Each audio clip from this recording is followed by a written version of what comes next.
Good afternoon. I'm Tracy Townsend. We are starting this afternoon with a look at what's happening outside. You can see the radar on one side, some traffic on the other side of your screen.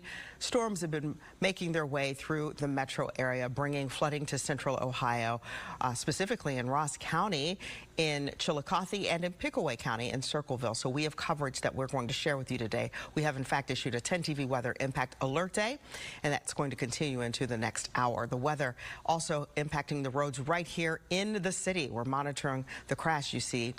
The traffic resulting from a crash there on I-670 eastbound. I'm Tracy Townsend. We are glad that you are joining us because we do have more to show you, including some video we captured in just the past few hours, and it shows you the flooding in our area. Our crews, our cameras are out, captured this video within the last hour on Island Road. This is in Circleville. Look at that. It shows flooding on the roads in that region. The Pickaway County Sheriff's Office says this road now closed because, as you know, standing water like that, very dangerous. Also in Ross County, a flash flood warning for much of the late morning. We have live team coverage for you this afternoon on this weather. Let's get right to meteorologist Meredith Garfalo.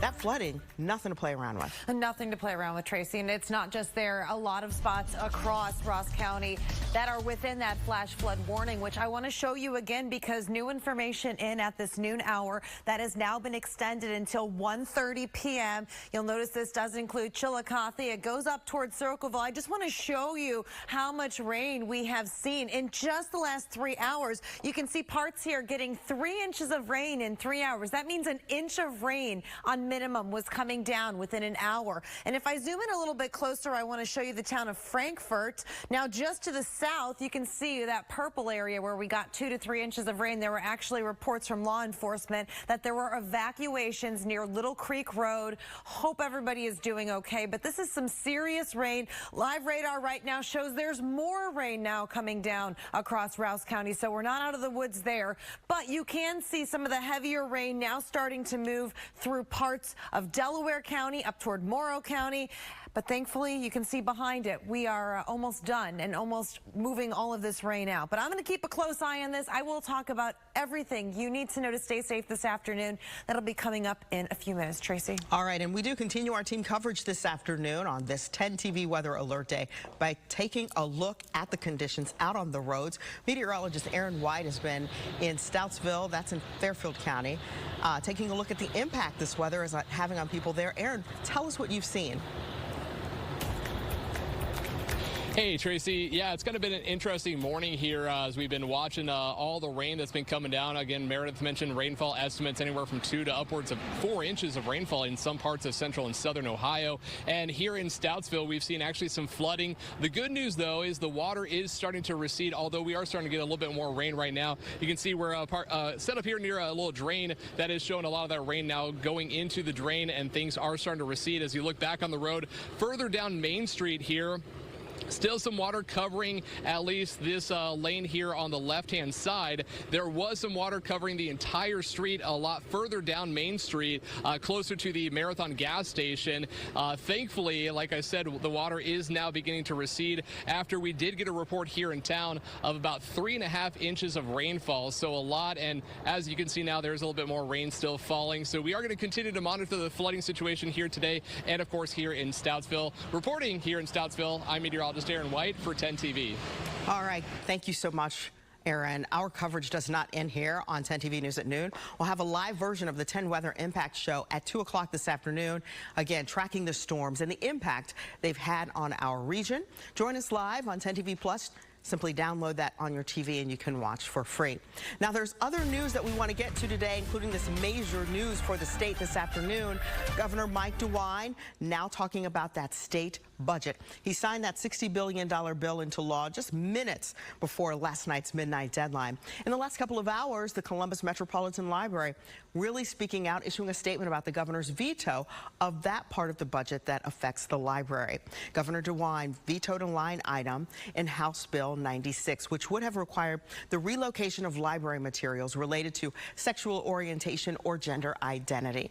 CML, the Columbus Metropolitan Library, commended him in a statement saying that they appreciate his leadership and willingness to uphold library customers' rights to intellectual freedom.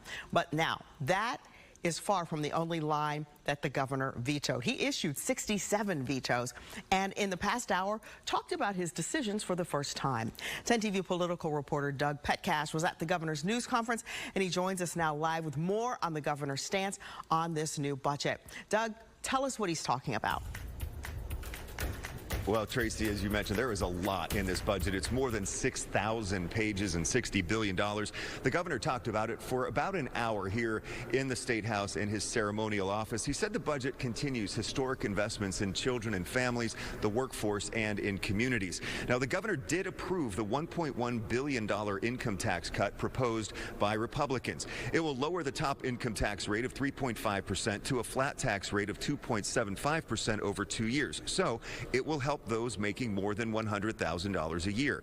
DeWine said he signed it because he believes it will help married couples in the state. He also said he acknowledges that Ohioans are clamoring for property tax relief, but he vetoed several provisions in the budget that would have provided that.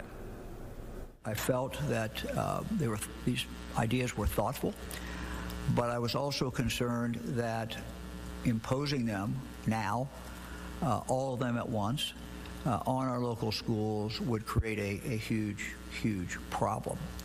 And none of them guaranteed what we would end up with. So again, the members of the legislature who worked on this, thank you for that hard work. These are very thoughtful ideas. I look forward to working with the leadership and with the members of the General Assembly in coming up to a long-term solution in this area. Yeah, the governor said he is forming a working group to come up with long-term solutions for property tax relief that then he will work with the legislature on.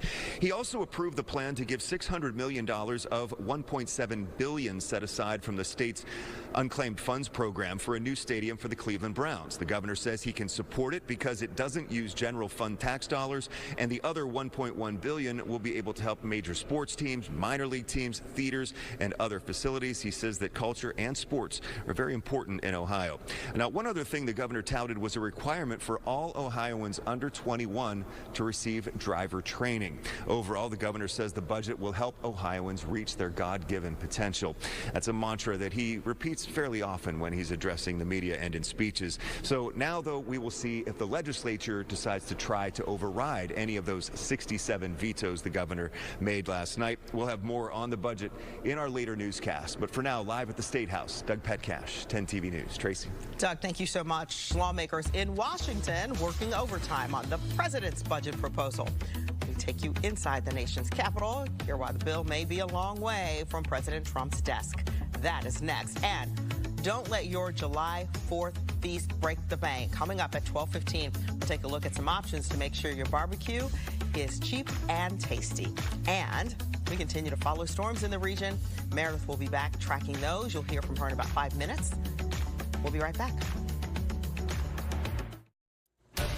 Welcome back. There's breaking news just coming into our newsroom in the past 5 minutes. Here's a live look inside the Senate chambers where the Senate just passed President Trump's so-called big, beautiful bill. Vice President J.D. Vance broke a 50-50 tie just moments ago. The legislation now goes to the House. It has to go back there. They must pass this amended version. Some representatives, though, say it is not a foregone conclusion that it will pass. There's a lot of us on the House side that are worried about with the Senate bill, and I think we'll have a hard time passing. This news is developing. We are going to continue to cover it and have more for you this afternoon on 10 TV News starting at 4 and, of course, at any time at 10tv.com. And July 4th now just a couple of days away. You still waiting to pick up supplies for your cookout? Well, we have some ways that you can save at the store. That's coming up for you at 12:15. Big hint, beef might not be what's for dinner. Well, at least for dinner, we're going to have a lot more sunshine in the forecast for most of us, Tracy. I know we have to get through the rain that we've been seeing. Coming up, we'll talk more about when this will end and how much we've seen in some spots already. Don't go anywhere. As we come on the air this afternoon, we have several breaking news stories to tell you about. Thank you so much for joining us today for 10 TV News at noon. I'm Tracy Townsend. A person is dead after a body was found earlier this morning in the Olentangy River. We're going to have some new details that are just coming in for you in a couple of minutes. Also, a man has pleaded guilty to the killing of his girlfriend and her unborn child. Devin Blair appeared in court just a few hours ago, pleading guilty to involuntary manslaughter. But first, the Franklin County Sheriff's Office confirms a dog is dead after being shot by law enforcement, responding to what turned out to be a fake tip. That scene happening earlier this morning on Hamilton Road in southeast Columbus. And that is where 10 TV News reporter Carla Rogner is live. Carla, this is a bizarre update. Yeah, Tracy, it is. And of course,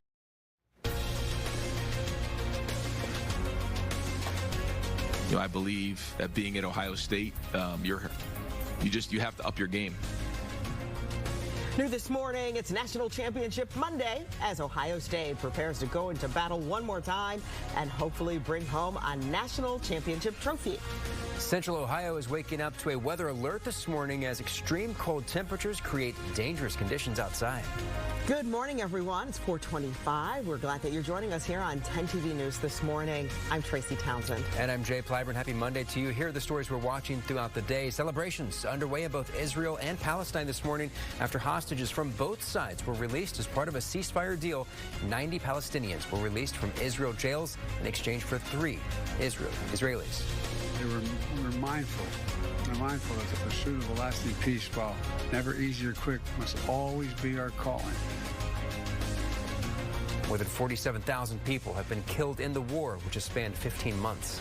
President-elect Trump says he will visit California later this week to see the devastation from that wildfire issue they've had out there. He says they have made significant progress containing the 2 larger fires in that region. Both Trump and President Biden will ride in the same limousine in today's inauguration. It's a tradition that's taken place, or had taken place, prior to 2021 when Trump skipped Biden's swearing in. Today's ceremony was moved indoors due to the cold weather in our nation's capital. Right now at 6:30, got your travel plans ready? If not, you better act fast. We spoke to a travel agent who says her phone has been ringing off the hook from Buckeye fans. Hear from her coming up. But don't forget, your furry friends are Buckeye fans too. Meet one available for adoption coming up in our Pet of the Week.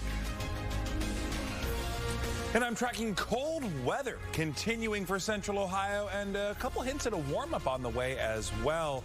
I'll break down the roller coaster of temperatures and a chance of snow, all in our 10 weather impact forecast.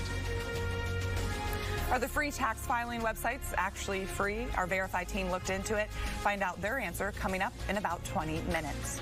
And Uber rides can be really boring, but not when the car has a dog along for the ride. Now going viral on social media. Hear from the dog's owner as 10 TV News This Morning starts right now. Now at noon.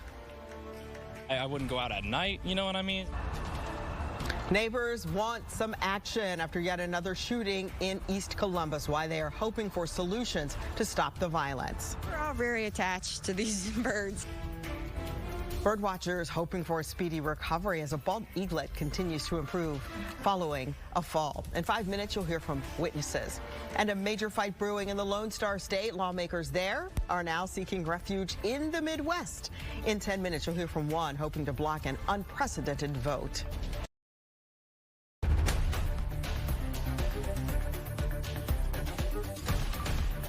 We start this morning with breaking news. 1 person is dead, 5 others injured after a mass shooting in East Columbus. Thanks for joining us. I'm Jay Plyburn. Tracy is off this morning. Columbus police dispatchers confirmed this news to 10 TV within the past couple hours. They say the shooting happened just before 2:45 this morning on Wilson Avenue. That's where we find 10 TV News reporter Kiara Lake live with the updates. Kiara, what do we know at this hour? So right now I'm here on Wilson Avenue, right off of Livingston Avenue, and still a very active situation. And we just learned from a sergeant while we've been here that this all happened at a short-term rental just down the way. As you can see, still very busy in this area. Now, we also do know that you can see CPD has the portion of Wilson blocked off as they investigate and try to determine what led up to this deadly shooting. Now, when officers arrived, they found multiple victims, and Columbus Police Dispatch confirmed with us that one person was pronounced dead just minutes after 3 this morning. Now, in total, 5 people were hurt and 1 was killed, and 3 of them were taken to area hospitals, and we're told that they are currently stable.